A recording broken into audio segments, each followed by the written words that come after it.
Let's go see if there's anything ready in this backyard garden to harvest before we head inside and preserve what I already harvested this week before it goes to waste. If you're new here, hi, hello, my name's Amanda, and this year we started growing food right in our backyard for multiple reasons.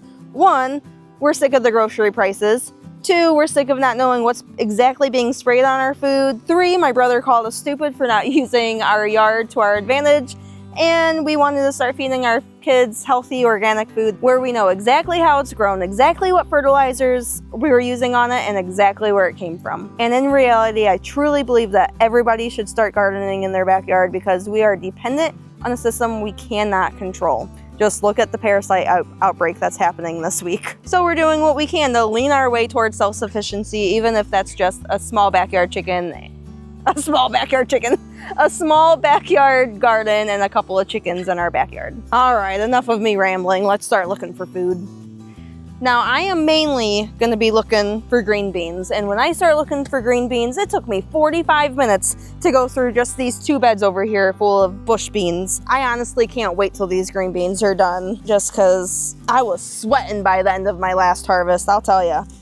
So I have 2 different kinds of green beans growing here. Right here in front of me, I have probably about 50 bush beans over here. I did not know that they were bush beans when I first planted them. I thought that they were all pole beans, but my fault. Rookie mistake. And then right here beside me, I'm sure you can see over here them climbing behind me on that trellis. Over here, I have 50 Trail of Cherokee beans growing.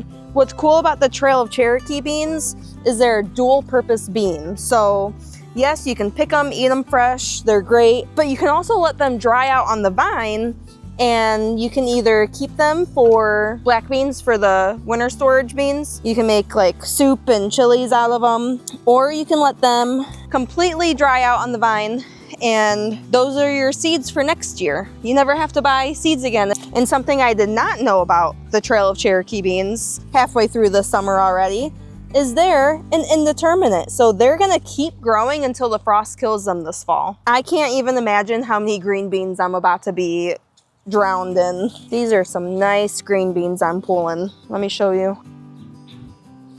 Look at how nice these green beans are. Now, when I tell you patience is key, you just gotta let your plants grow to their full potential because I'm gonna get so much more out of these plants. I know it's rocket science, whatever. I'm gonna get so much more out of these plants by letting them grow because for the first 2 weeks I was just getting super excited and picking. I actually just picked a small one like this. I was picking this 2 weeks ago because I was just so excited to harvest something. Rookie mistake. Learn from my mistake. See the difference? Whoopsies. Let me see. See the difference? Let your plants grow to their full potential before you harvest. I'm almost positive that that conversation with my brother started that day because I was complaining to him about how long it takes my husband to cut the grass, which is usually about 2 hours. And that's when he said, y'all are stupid. If I had this property, I'd be growing my own fruit, growing my own vegetables, yada, yada, yada.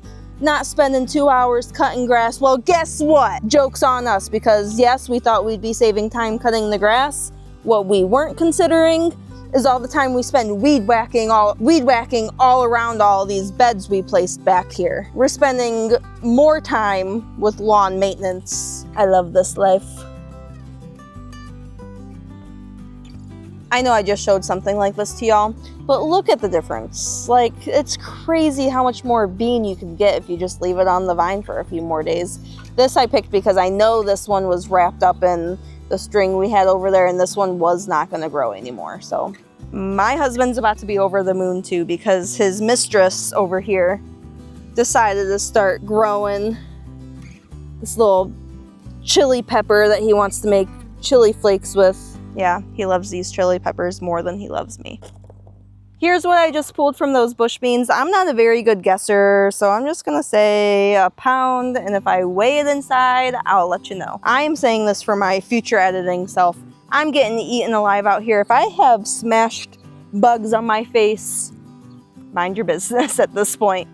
I just pulled a handful of my Trail of Cherokee beans. Nothing crazy, but just a little bit. If you know anything about zucchini, you know you need to start getting creative with it once it starts coming in. So far I've made zucchini brownies, which I thought I was super funny because I fooled my kids into, oh, I do have a little zucchini down there. I'll wait till tomorrow to pull that. I did fool my kids into eating zucchini brownies, and I was rolling. I thought I was so funny because they had no idea that they were zucchini brownies.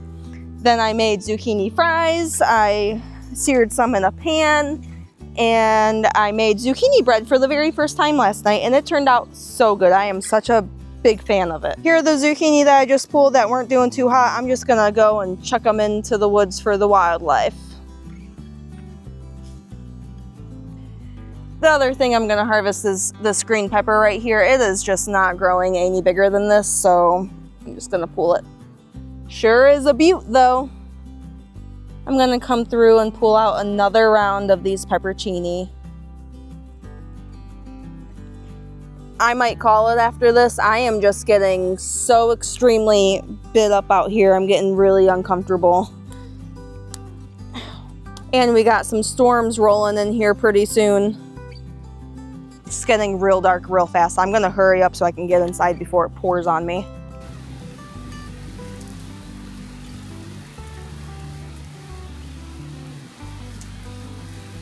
We're back out here again getting some more peppercini and banana peppers. Now I made a video a few days ago about canning up these peppercini and banana peppers, but by the end of the video I just decided to delete the whole thing because when I pulled these jars out of the canner, the bottom half was empty. Empty. I did not realize how much peppercini and banana peppers shrink in the canner. So now I know I'm going to jam pack these peppers in. I'm gonna jam pack these peppers in because I am going over quality over quantity this time. So I would rather have 2 really good jars jam packed full of peppers rather than 4 half filled up jars of peppers.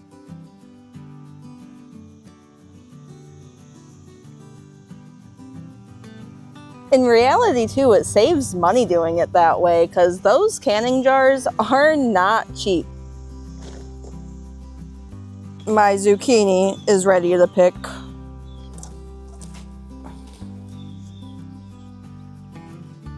On the way back up to the house, I do want to say we're not pros of any kind. Me and my husband did not grow up knowing any of this. We don't have that special meemaw that knows all about canning or growing food or anything about this homesteading life, but we both work at the post office. We're completely normal people. We have 3 kids. We're just trying to grow some food in our backyard. So if we can do this, anybody can do this, and I truly believe that. I need something in my stomach before we start this canning process, so I sliced up a piece of zucchini bread. If you want this recipe, I'll post a screenshot at the end or in the comments or whatever I can do, whatever I can figure out. But it is so super yummy. I would never know I'm eating a vegetable right now. We're gonna go strictly out of this book, and I'm gonna do the hot pack method for my beans. I just read if you raw pack your jars, they're more likely to shrink while canning. So that's exactly what happened to my peppercinis and my banana peppers, and I'm not trying to have that happen to my green beans too, so let's just follow directions from now on. Just for a small description of this, it says, raw pack method. The food is left uncooked. If you use this method, be sure to firmly pack the vegetables into the jar. Raw vegetables are not as pliable. During processing, the vegetables will shrink or soften, which may result in a jar that is not as full as you expect. Food is more likely to float when the raw pack method has been used. This method is recommended only for foods that become more delicate after they are cooked. For the hot pack method, it says the food is pre-cooked in water, making it more pliable. This method permits a tighter pack and requires fewer jars. The hot pack method is usually preferred for vegetables that are relatively firm and easy to handle. We are going to hot pack these beans. 4.5 pounds of green beans. I'll also link this book down in the description if you want to check it out for yourself.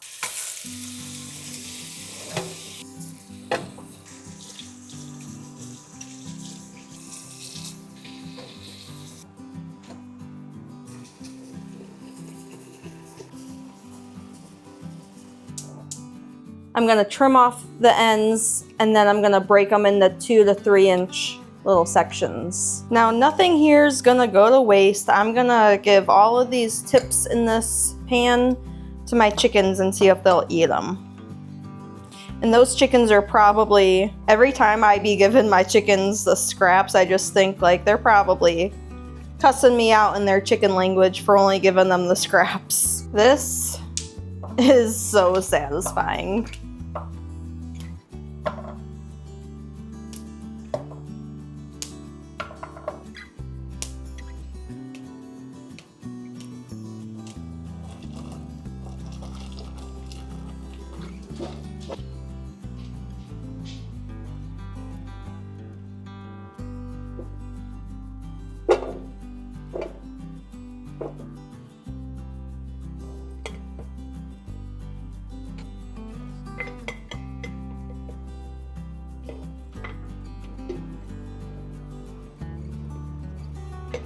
I'm using the same water I cooked these in to fill up my jars.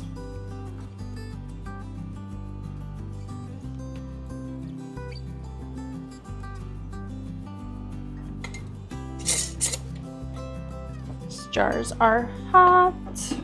While we're waiting on those green beans in the canner, I'm gonna start washing up this whole basket of eggs, and I am going to scramble them up and separate them into 2 freezer-sized bags, throw them in my freezer for the winter because chickens don't lay that great in the winter and I have too many eggs to eat before they go bad. So I'm gonna separate them into 2 separate bags and I'm gonna use these for quiches when the eggs are running low. Pretty sure I said this in another video, but not this video. My kids are officially sick of eggs, so it's getting harder and harder to convince them to have some. We have 15 chickens out in our backyard, and that is just a little bit too much for just 2 people. So I think when this flock of chickens goes on to their next farm,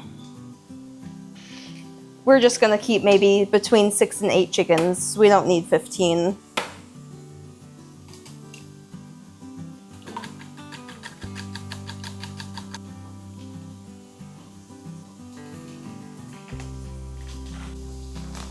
My kids are almost home, so enjoy some music overlapped so you don't have to hear them screaming and fighting. For my 2 green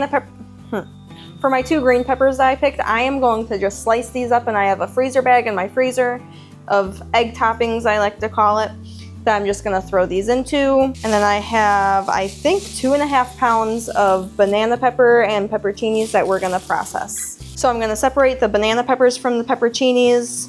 I'm gonna slice off the tops, round them out, and we'll see what's next after I think about it.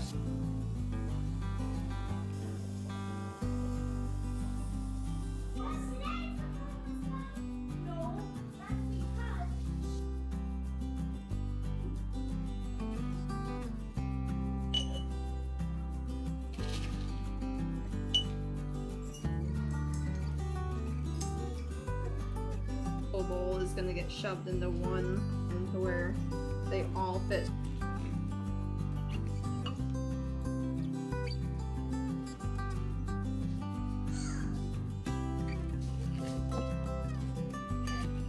These 2 jars over here are jam-packed, I would say. This one over here is gonna lose some space in it.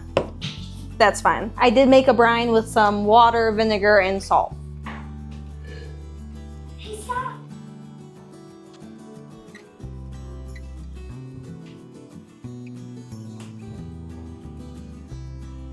It is what it is at this point. I'm not gonna keep stressing about it. Oh, I can't wait till this is over. Here's that zucchini bread recipe.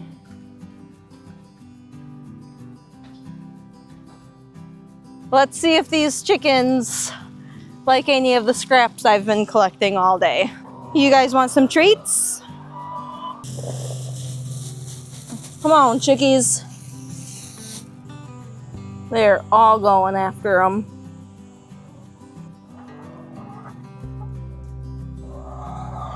You know, I feed them, they feed me. I just got 9 eggs from them. Well, let's see how much space I lost with these peppers. Oh, nice. Not that much. I'm hoping this is the one I was expecting to lose that much in. Let's see what the third one looks like. All right. I mean, more than I was hoping, but it'll be fine. I know what I did today was not life-changing quantities, but at the end of the day, I'm starting to put food in my freezer for winter. I'm filling up jars and filling up my pantry shelves, and I'm eating something fresh from the garden every single day. This is the lifestyle I want to live. This is the lifestyle I want my children to grow up knowing.